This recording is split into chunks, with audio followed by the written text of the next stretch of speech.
So today we're in Holyoke, Massachusetts, and we're going to recreate the funeral procession from the Precious Blood Church that happened in May of 1875. The 150th anniversary is next year, in the year 2025. And the procession left from the Precious Blood Church that was here, and only the basement was ready. 48 people would be buried that day in that cemetery, and the procession was such that each person was buried in their own separate coffin and then brought to South Hadley, and they had their own separate horse and buggy. All right, so anything you want to learn today?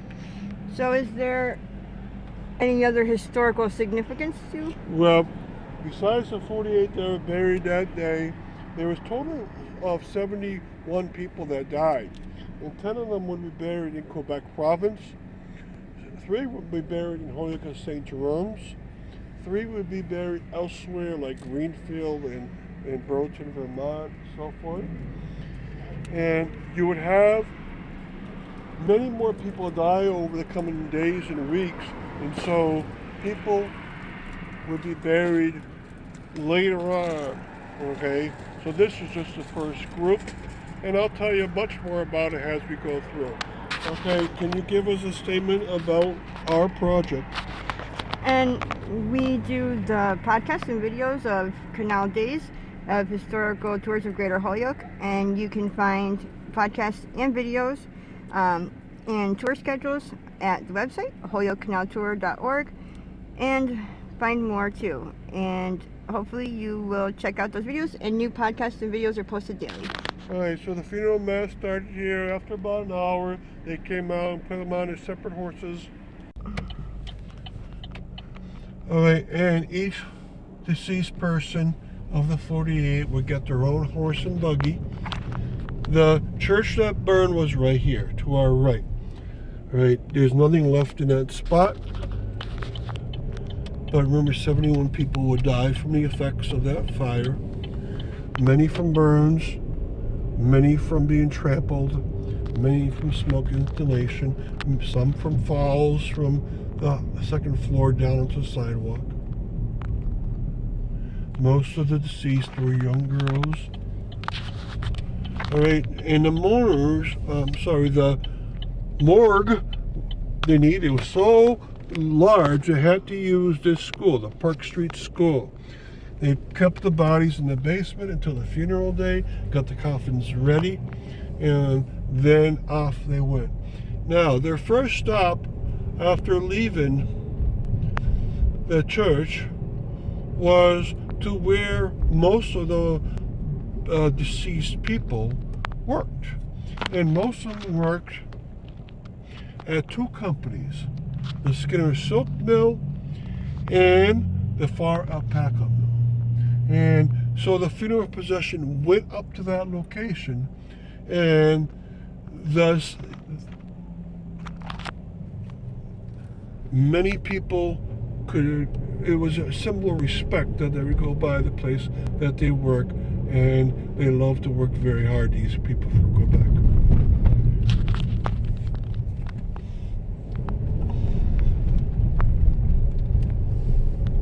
So what we're going to do is go up to those 2 companies. In 1875, only the Skinner Mill number 1 of 3 was actually around, and that's gone when we go by the site.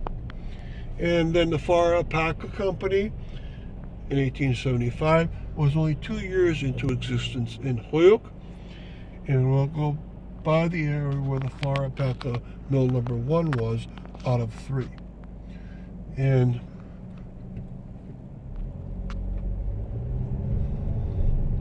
so the funeral procession went on to Race Street, right outside where the Skinner Silk Mill would have been. It would have been on this green lot to our left side, so we'll turn into it, and the procession would have came right in here. The Skinner Silk Mill would have been right to where I meet it, right on the grass. Right in the Far Alpaca mill number 1. And mill number 3 is off to the far right. The far alpaca number 1 was off to the right-hand side. And so they would have came down Bigelow Street, and those two mills covered almost every workplace for the deceased people. So there were a few people that worked elsewhere, but not too many.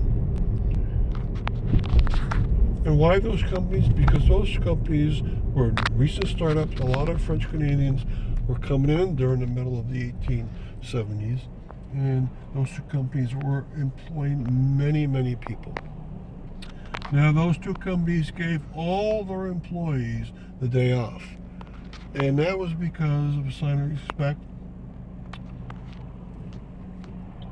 The funeral was on a Monday, and so the people employed at those two locations had a day off. The amount of people that followed the funeral procession was in the thousands. The line of the procession was 1 mile long. And that original procession leaving the church took 1 hour to leave that spot. Now, the procession took 2 hours. The leader of the procession took 2 hours to get to the cemetery in South Hadley, the Precious Blood Cemetery. And it was a 4-mile trip the way they had to go. And thus it took them about 2 hours at 2 miles per hour. The people walked behind them followed at 2 miles per hour. Now, the tip of the funeral got there 2 hours, but the back got there an hour later. So they couldn't start the funeral final blessing at the cemetery until 3 hours after they had left. And there was thousands of people, not only the families, but also many of the co-workers, a lot of French Canadians that might not have known those people also went into the procession. So it was quite the spectacle and quite the honor. Every one of the horse and buggies was draped in black. Every person of the 48 that buried that day had, again, their own coffin made for them. They would have a mass grave. That's only because they had to dig one hole big enough to allow all 48 of the burials.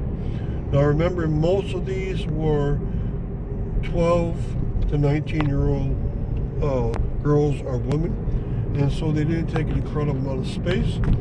And so when we got to the Precious Blood Cemetery, I can show you exactly where those 48 was buried. Now, in the days following, I told you many more were buried. But if you do the math, there was 10 in Quebec, 6 other cemeteries. So you had 48 to that 16. And you come up with 64. That means 7 other burials after that original day would be put into the Precious Blood Cemetery. Now we're going over the bridge that replaced the old county bridge.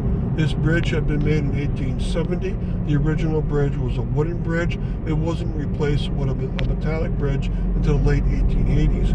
So they went over a wooden bridge, and it was well known the bridge was kind of weak, so they had to go over it fairly slowly. The horses were going slow anyway, so that was no problem. And the route it took was the best route to the cemetery, but there was no Route 33, there was no Route 202 in South Hadley yet.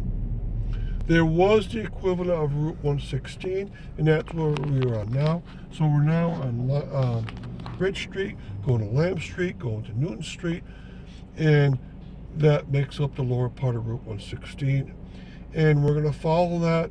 Now, there was no Lyman Street, so no Route 33. They had to go all the way to Belmont Street, which changes into Petroff Avenue, to go up to the location where the Precious Blood Cemetery was.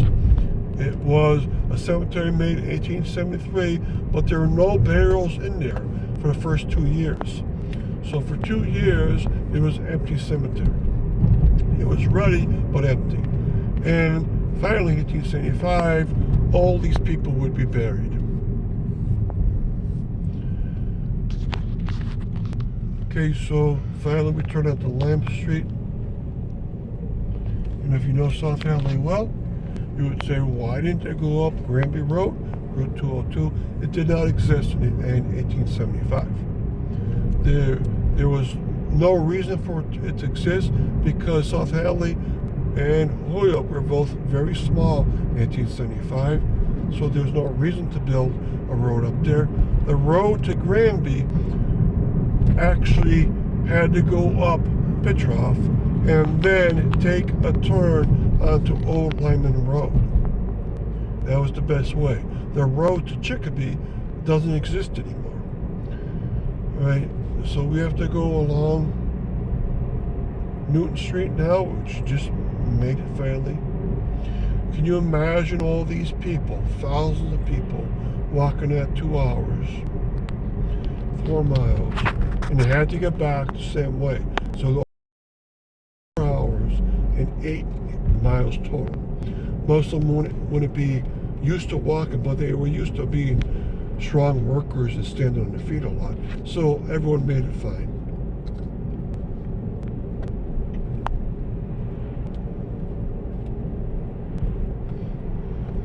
And what I hope to do in 2025, around the day of that fire, May 27th, I hope to recreate this on a bus tour, a trolley bus, and it'll be a smaller trolley bus, and we'll go over from the church up to the mills, over the bridge, onto this highway, and then up.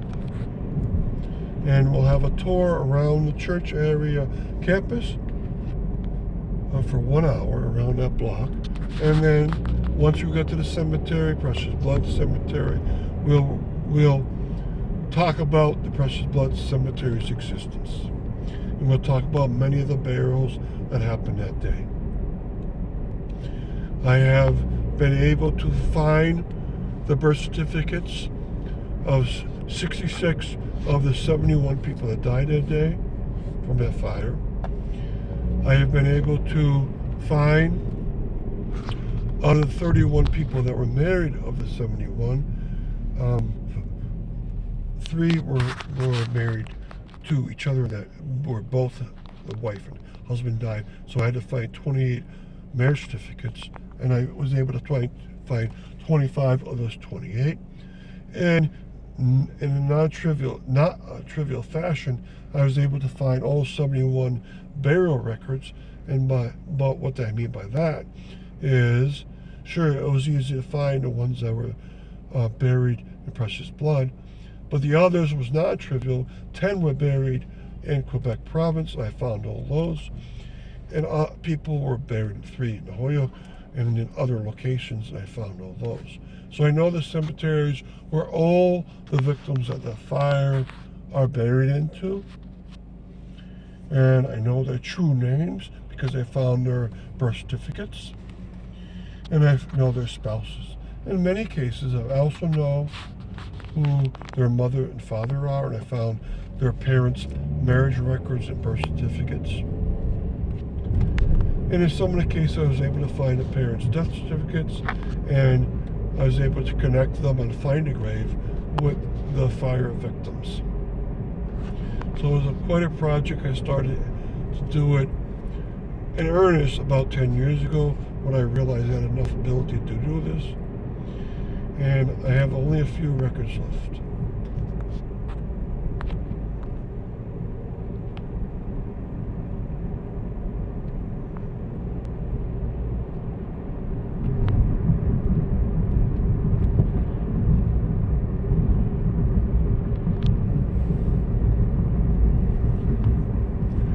Okay, we're coming to the turnoff. I promised you it would be on Belmont Avenue, and it is. And up we go, finally towards the direction of the cemetery. The cemetery is still about 1.5 miles away. Can you imagine how much I had to walk?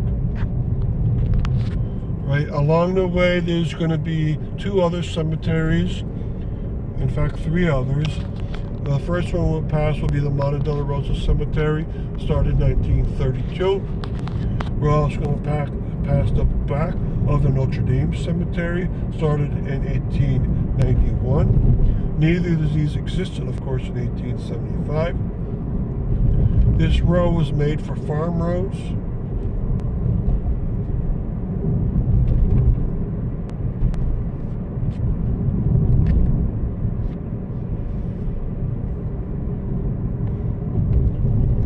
Okay, in about 5 seconds we're going to start to pass those two cemeteries. The other cemetery we're going to pass is the St. Rose Cemetery.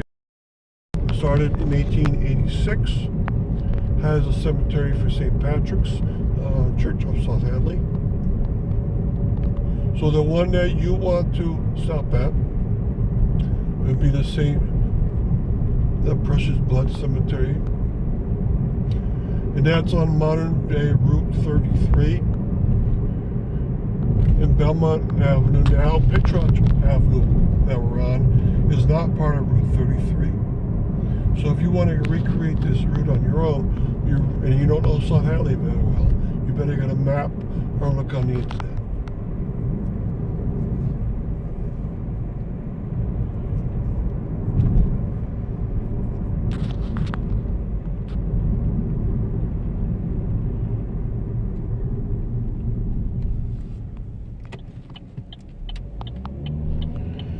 Okay, in 1875, the route would have kept going straight there, but that road has been cut off since 1976 when they redirected the highway. And so now we're finally on Route 33. Now this bit is the only bit that we're following where we're not following the original route, and it's only for about 200 yards. Okay, but we're coming up to the intersection where the cemetery is finally. We're going to be onto Willimantic Street. We're going to turn onto Willimantic Street Extension. And that's where both cemeteries are. And of course, we're going to turn into the one that is the Precious Blood.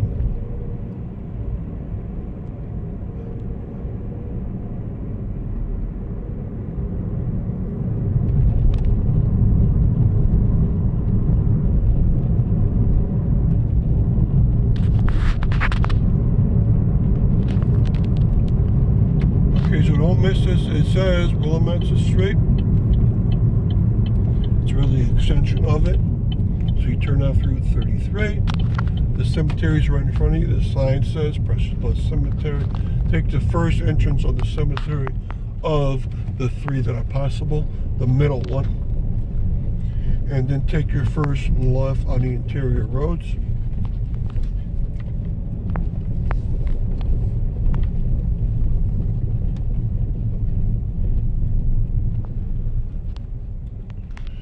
Okay, and drive down to where there's an interior sidewalk.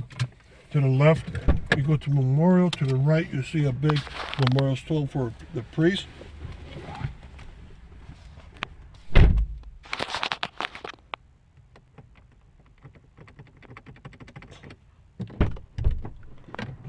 Priest, Andre Dufresne, he was buried much later. He did not die in a fire. The parishioners, 48 of them, are buried on the grass section right here. Below the priest, they were put 6 feet deep into a mass grave. And when he was moved in about 1989, they added about 2 feet of soil so that his coffin would be placed right on the coffins below them. And so the 48 people are right here. Now, I'm going to take the camera and go up to the memorial stone. And this is where the other burials took place, either 7 or 8 of them. I have to look it up.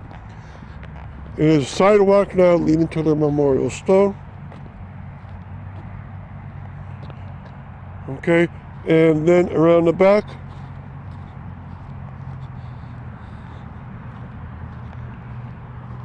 you have a plaque that shows all their names on it. Okay, it says dedicated in 2002. Giving honor to all those who lost their lives at Precious Blood Church, May 27th, 1875. Earth has no sorrow that heaven cannot heal. And there's a plaque with the names of all the parishioners. 78 names, only 71 died during the course of that fire. The 7 other names are not people that died in that fire at all. Those are mistakes. They have their first name, last name, age. There's only one person with a gravestone in this cemetery that died in that fire.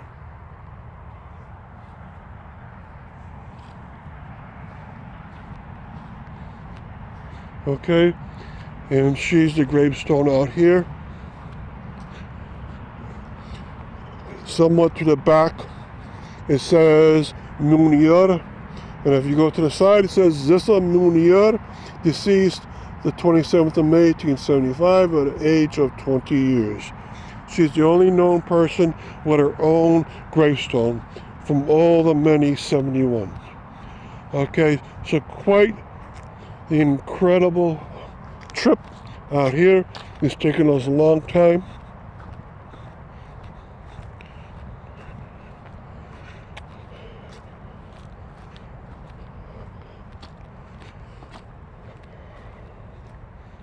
Okay, now I'll go back to the priest and I'll circle around here. So this is where the 48 people are buried, right here.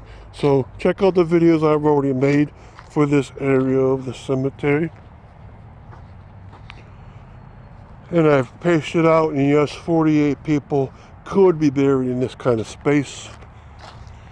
Alright, so its measurements are correct. Alright, so thank you very much.